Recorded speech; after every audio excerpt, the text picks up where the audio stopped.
Sans elle, Christophe Beaugrand ne serait pas le papa de Valentin. Le 9 novembre 2019, elle, l'animateur et son mari ont accueilli leur premier enfant, un petit garçon né d'une mère porteuse américaine. Whitney, elle vit dans une maison, elle est propriétaire de sa maison, avec un jardin, avec ses 3 enfants, dans le Nevada, pas loin de Las Vegas.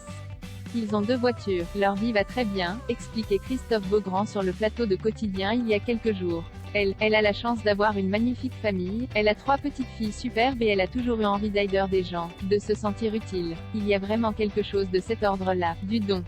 Si l'animateur évoque souvent cette américaine, Whitney est davantage réservée. Mais dans les colonnes de Libération, elle a bien voulu en dire plus sur ce qui l'a convaincue. Dès que je les ai rencontrés sur Skype, j'ai su que c'est ce que je voulais aider, confie-t-elle. Christophe et Guylain sont très chaleureux mais aussi terre à terre et faciles à aimer. Sur le plateau des maternelles il y a quelques jours, celui qui a écrit un livre avec son mari, Guylain Guérin, a dévoilé comment il avait appris la grossesse de Whitney. Le soir où on devait avoir le coup de fil en visio, j'étais en tournage pour Ninja Warrior sur TF1. Mon mari était à Paris, Whitney à Las Vegas et moi à Cannes. J'ai dit à Denis Brognard qu'il fallait que je m'arrête 2 minutes alors qu'un candidat devait passer.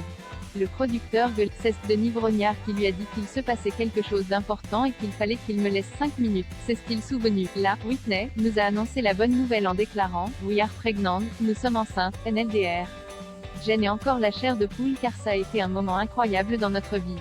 Christophe Beaugrand, ils sont devenus des membres de la famille depuis la naissance de Valentin. Christophe Beaugrand est resté proche de Whitney, comme il le confiait dans les colonnes de Closer, l'année dernière.